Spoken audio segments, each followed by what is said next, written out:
What's up, everybody? Welcome to the Good With Project. I'm your host, Jerry Scarlato, and today I want to talk to you about cognitive bias.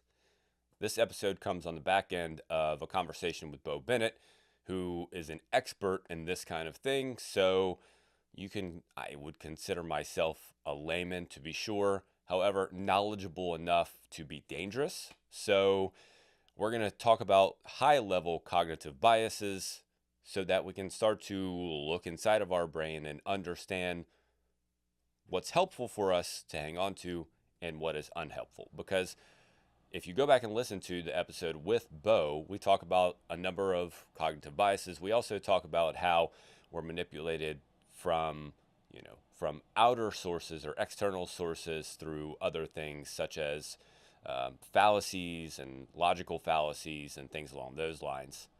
But particularly, cognitive biases have to do with us. They have to do with the individual and how we view the world, how we see the world. Sometimes these things can be very useful, and as a matter of fact, they developed over many hundreds of thousands of years. They are essentially built-in shortcuts to help us be able to narrow the world down and see things that are useful for us. However, given that many of the things that harmed us back in the day, or many of the things that we had to pay attention to back in the day when these biases were being developed hundreds of thousands of years ago, those things are all gone. Lions and tigers and bears, having to look for shelter, worrying about death literally at every corner.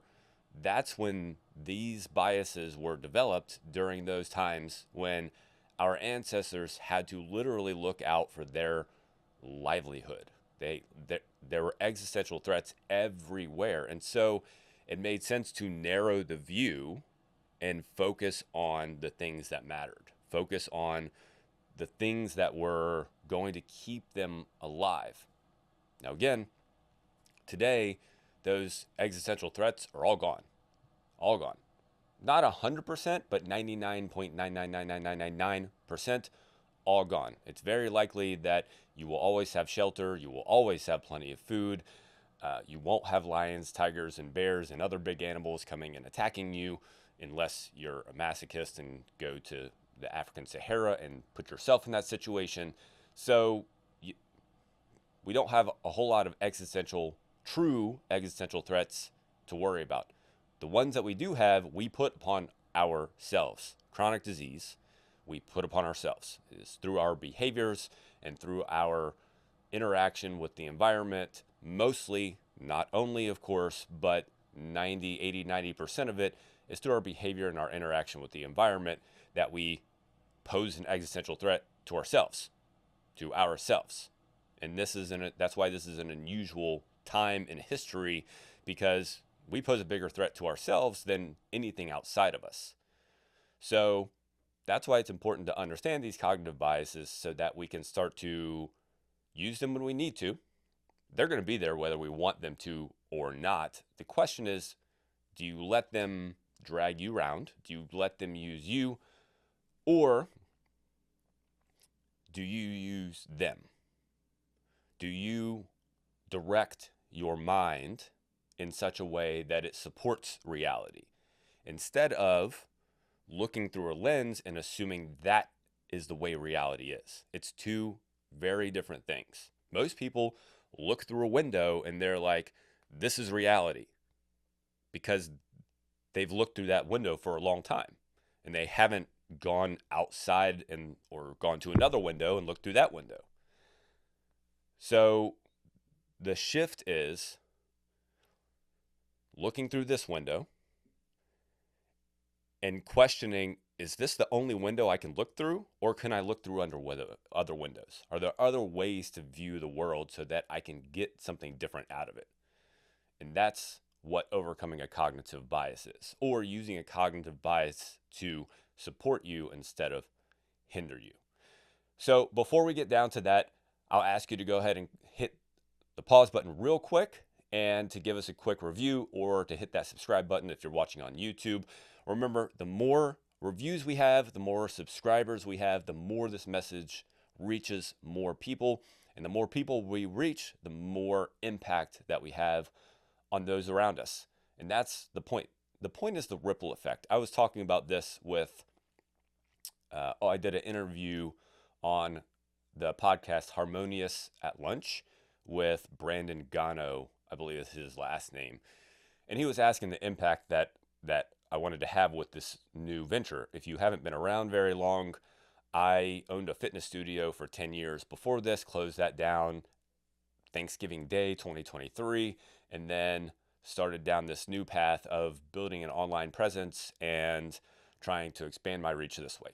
And the way that I described it to him is the ripple effect, impacting a level of people so that those people go impact more people, so that those people go impact more people, and so on and so forth. And one of the ways you can do that is by leaving a review, is by just taking 10 seconds to go and leave a review or hit subscribe. And you're starting your own ripple effect simply by doing that. And that's really the crux of it. Most people look at changing the world as like this big, huge endeavor. Change the world. Why even try? I'll just sit in my little box and not mess with it. But that's what it is. It is a ripple effect. And if you change again, you look through a different window and you go, well, really, if I just take steps to extend the reach of other people who are saying things that I agree with or things that I think will help humanity, then I'm making an impact. Then I'm actually doing something and helping move the world in a direction that I think is helpful and useful. So thank you so much for taking the time to do that. Like I said, the more reviews and the more subscribers we have, the more we reach. So definitely appreciate you guys for taking the time to do that. So before we jump into understanding cognitive biases a little more and jump into the 3 that we're going to talk about, I'm going to take myself a drink. So I train first thing in the morning, not first thing when I wake up. I wake up at 5 and, I'll sit, meditate, drink coffee, read, do those things, have breakfast, and then go train after that. I generally get to the gym between 7:15 and 7:30. And so, I'm usually parched afterwards. I record these whenever I get back. I'll come and put the outline together, put some thoughts together, and then I get to recording. So I generally end up pretty parched as I start talking because my voice also creates dryness because of I don't know. There's probably no scientific reason behind it. It's probably mostly in my head. Nonetheless, here I am, making an explanation. So cognitive biases rule our world. They help simplify our world. They help simplify what we pay attention to. That was their role over many hundreds of thousands of years, to help us pay attention so that we could stay alive longer. But today, they mostly distort reality instead of help us see reality more broadly, see reality for what it is. They narrow in our focus and they make us focus on the things that we've accumulated over time. So the 3 cognitive biases that I want to pay attention to will help us understand how that happens. These 3 specifically, not only these 3, but these 3 have a huge impact on your success. And success can mean anything. I don't mean financial success when I say that. It can be financial success. It can be material success, if that's what you want it to be. But it could also be success in your fitness. It could also be success in weight loss. It could also be success in your relationship. It could also be success in whatever, your new hobby. These cognitive biases play a huge part in that. And that's the lens that I want to look through these 3 cognitive biases that we're going to talk about, is how they have an impact on your journey. Because unless you can actually do something with this information and actually start to make a change, it means nothing. We can sit here and talk about it, and it's a cool and interesting topic and so on, but unless you can see how it impacts you and then change it somehow, it's not as useful. Knowledge is not power. Knowledge is only potential power. Knowledge becomes power once you put it into practice. And that's the point. So that's how I want to view these biases.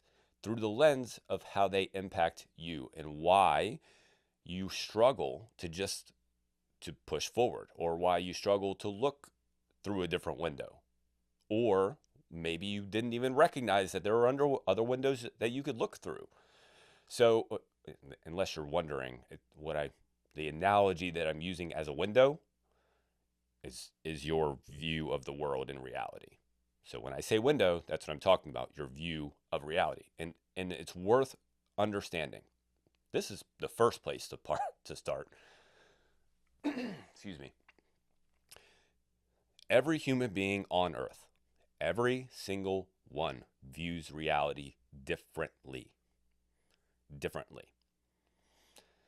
So the first place to start is to understand that your view of reality, your lens, the window that you look through, is just one view out of 7 billion. That's not to make you seem insignificant. It is to help you understand that it's not necessarily the way things are. It's just the way you have viewed things up until this point. So it's worth starting there. And these cognitive biases, will support that idea. So let's start with the first one, negativity bias. Excuse me. The negativity bias is our brain's tendency to be drawn to bad news or negative ideas, and to more easily remember negative ideas or negative things. This is a big reason why when the news cites a statistic, for instance, they cite it in a negative view. They don't cite it in a positive view, because it grabs your attention when you cite something through a negative view. You're more likely to die. You're 10% more likely to die if you eat red meat. Well, that means there's 90% still left somewhere, or whatever. So headlines are made, news is made through negative. There's a reason that we're attracted to the news. There's a reason that there are how many 24-hour news stations available. Only 50 years ago or so, news stations signed off at a certain time. They logged on at 7 o'clock in the morning, and they signed off at 7 o'clock at night.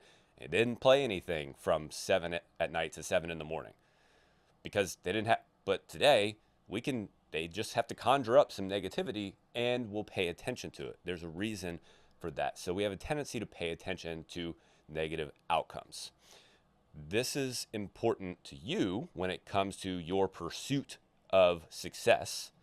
This is important because our brains tend to pay attention to the negative outcomes that we have had in the past, number one. So if we're thinking about doing something, if we're thinking about trying something new, and we're thinking about what that process might look like, our brains will think about the negative outcomes that we've had. Well, we had this bad outcome whenever we tried to lose weight last time, and it didn't go well, so maybe it's not worth trying this time. Our brain literally it will pull out the negative first. Why does this happen? So again, hundreds of thousands of years ago, we were looking for negative things in our environment. We had to make sure that there wasn't a lion around the bend, or whenever we went into this cave, we had to make sure that bears weren't hitting in there. I say lions and tigers and bears and making somewhat of a joke from the movie, Wizard of Oz or whatever it is. But it's true. 100,000 years ago, that's what they had to be concerned about, and that's what our brain is built from. That's what our brain is built from. So that's why we have this negativity bias, and that's why we tend to think negatively whenever we go down a path, whenever we start a new journey, whenever we pursue a new goal, whenever we go after a new thing, because we have this negativity built in. And we tend to first pull out the negative ideas, because not only are we attracted to negative things, we also more easily remember negative things. If you think about the childhood memories that you have, either in high school or middle school or whatever, a lot of people remember the negatives. Oh, I got bullied. Oh, I wasn't part of the in crowd. Oh, I blah, blah, blah. Whatever that negative thing was, That's what a lot of people remember.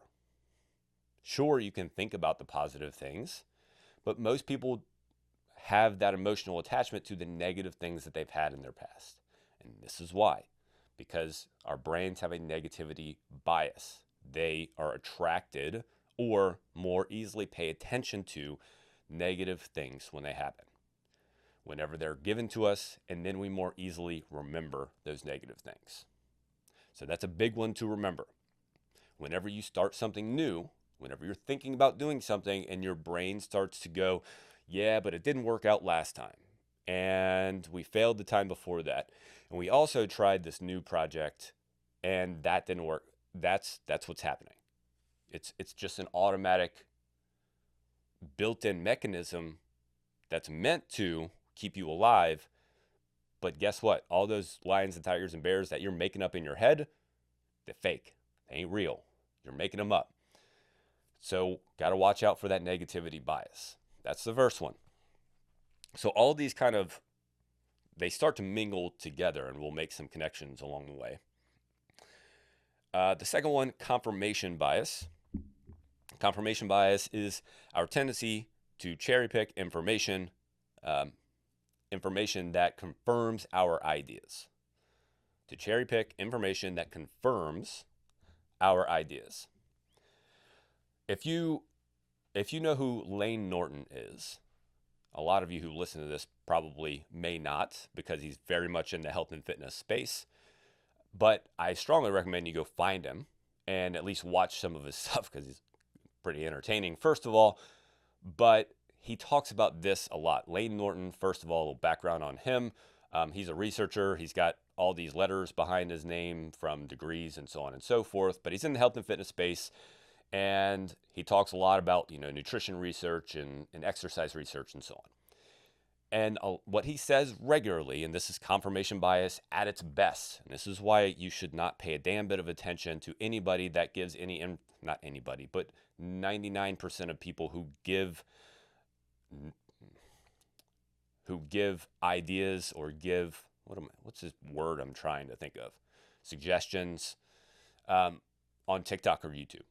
The amount of people listening to nutrition advice on TikTok is just stupid, because you shouldn't listen to any of it. Anyway, sorry, that's another rabbit hole. But what Lane says is, in the influencer space, on Instagram, on TikTok especially, in that space, when an influencer cites a study, they are finding a study that supports their idea and using that to confirm the idea. Now, that may be the only study that supports it, but the fact that there is a study that supports the idea then helps bring clarity, or helps bring some clout to the idea. So the influencer will use it. The person will use it. And that's a big reason why 99% of influencers on Instagram and TikTok, when they say, like, this is the thing that you need to do, and here's the study that you need to, I'm not saying that there's plenty of good information out there. But when someone tells you that because of this study, this arbitrary thing happens whenever you do this thing, it's worth second guessing it. And that's confirmation bias at its best. But all human beings do it. We all look for information that confirms our ideas. People are the worst in politics. It doesn't matter. And the sad thing about it is, it doesn't matter the idea. What matters is the label. In politics, if it's a conservative idea, or if it's a Republican idea and I'm a Democrat, goodness forbid am I going to agree with that idea. No matter if I actually agree with the idea itself as one piece of the puzzle, but if it's a Republican idea and it came from a Republican, that it's idiotic otherwise. A perfect example of this is a recent study. I think I said this in maybe a previous episode, but a recent study where people were asked about an idea that Donald Trump had, where he wanted to take away federal income tax from tips. And 62% of people agreed with the idea when Donald Trump's name was mentioned. 68% agreed when his name was not mentioned. So because a person's name was put into the questionnaire, 10% more people agreed with the idea. That is confirmation bias because they will only agree with somebody who comes up with an idea based on their side. And they will not agree with somebody who's on the other side. So confirmation bias is helpful in ways, but harmful in many ways, especially when it comes to your journey, your path to success. Going back to negativity bias, we will look for ways to confirm our negativity. Whenever we start a journey and we run into an obstacle, we will look for ways to confirm why that obstacle should stop us. Because this has happened in the past, because if I look forward, it's going to be harder if I keep going. I will look for ways to confirm why I shouldn't do it. If you're thinking about starting something, if you're thinking about starting a business, for instance, and it kind of scares you a little bit, you will look for reasons why you shouldn't start the business. You will look for reasons to confirm why you shouldn't do what you're thinking about doing. So confirmation bias happens every single day for every single person. We look for reasons to confirm our ideas. When you're buying something in general, people buying cars is people get in financial trouble because they buy stupid things like cars. You need a car. What I'm saying is they go beyond their means and buy a car that they can't actually afford. But they look for reasons to confirm why they should buy it. Well, it's got this and it's got that and it's got that. It's got a great warranty and so on. And I got this. And I can cover the payments. Of course I can. Because if I take this thing out and I don't do this, you look for reasons to confirm why you can buy it. So it happens regularly and worth paying attention to. And again, negativity bias plays into that confirmation bias. Because when we run into something negative on our journey, we look for and we confirm that negativity with more negativity. Which brings us to the last bias, which is availability bias. And this one kind of wraps them all together.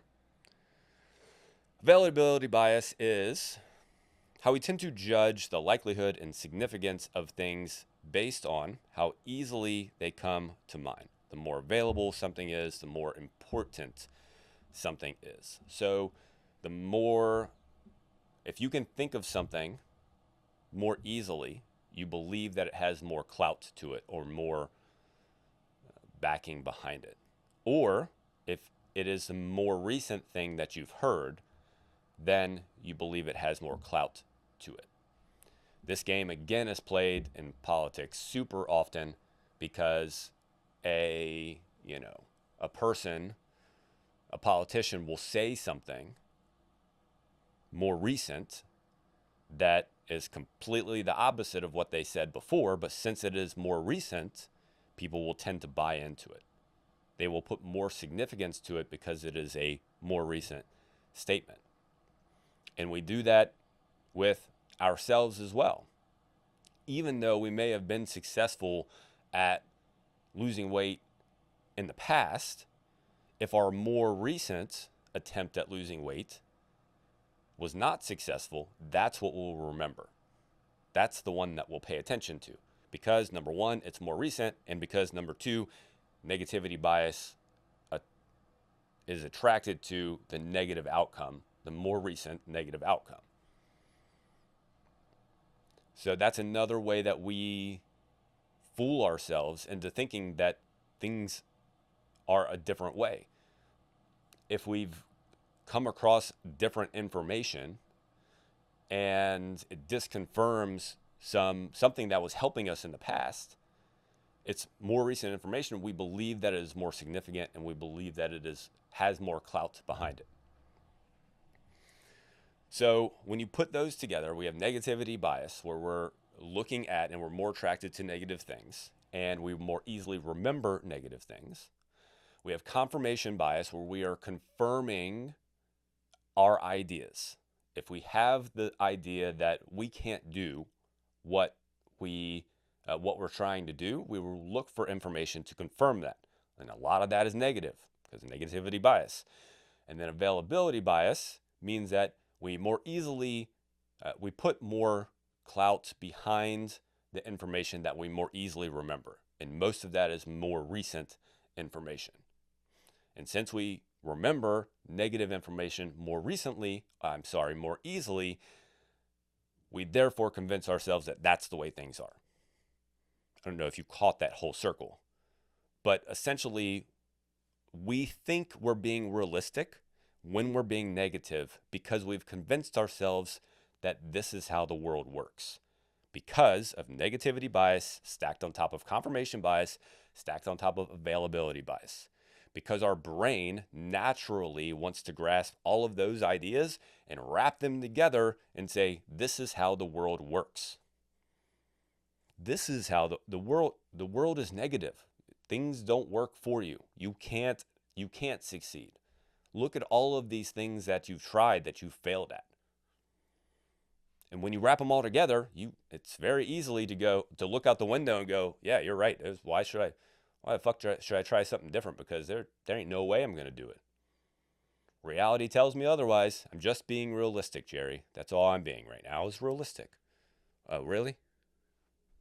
What about all the other people that were in your exact same scenario, your exact same circumstances, doing the exact same thing that you were trying to do, who did make it? Who did do it?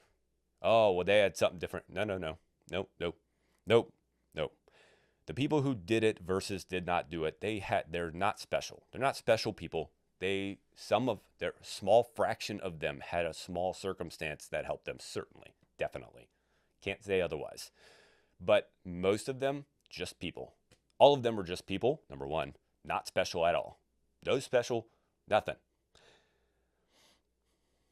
Their ability to look through a different window is what helped them. Their ability to be confronted with these biases, with these thoughts, with these ideas, and to keep going anyway. Or to say, no, I'm gonna go ahead and look through this window today.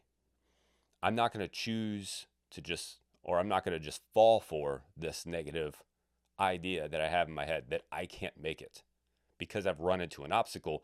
I'm gonna look through this window. I'm gonna go, okay, yeah, I know this is gonna be hard, and yet I can figure it out. And yet I can start to take action again right now, actually, and start to figure it out. So when you're confronted with the feeling to want to give up because you've convinced yourself that you can't do it, because you have all these negative thoughts in your head, because it seems like that's all that has happened, ask yourself if is it true? Is it really true? Or are you just confirming what you currently believe? Is it really true, or are you just confirming that you believe that you can't do it? And that's a hard conversation to have with yourself because we want to believe we want the best for ourselves, which we do want the best for ourselves. But we are rarely willing to do the work, not the physical work, the mental work. That's what stops people. These three things we went over today, that's the shit that stops people. A lot of people are willing to do the physical work. Fine. Like I'll do the work. I'll put if I need to write some emails, I need to do some things, I need to put some work in, I need to do this and that and whatever to be able to get myself going and, make some money and get fit and get a six pack. That's fine. This is what stops people. It is looking at the negative and then confirming it and then continuing to remember it because it is the most fucking available thing in your head. That's what stops people. So the difference between those who keep going and those stop is just that. The ones who keep going didn't let it stop them. It's all still true for them. That's the ironic thing, It's all still true that they failed here and failed there and did this and did that, but they didn't let it stop them. They just kept going. They said, all right, I'm going to choose to look through a different window today so that I can move in this direction. If you can understand that your current view is just your current view, and it is not the way reality is, then you can start to just question things more regularly.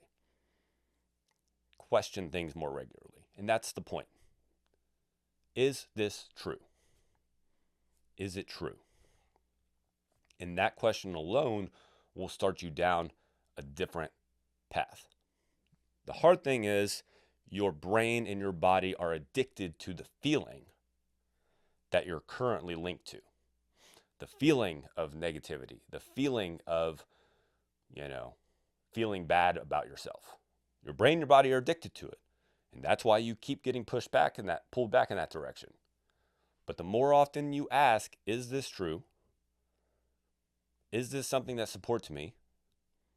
Are there other people who were in similar situation that kept going and pushed forward? You start asking yourself different questions, then you will start to unlock a different reality. I'm assuming that that's what you want.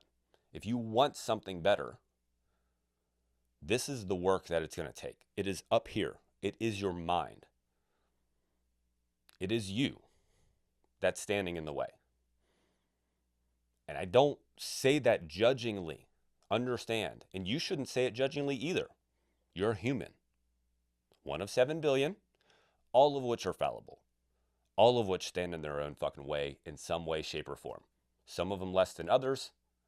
All of us in some area of life. Health, wealth, love, and happiness. 4 pillars of the alpha life.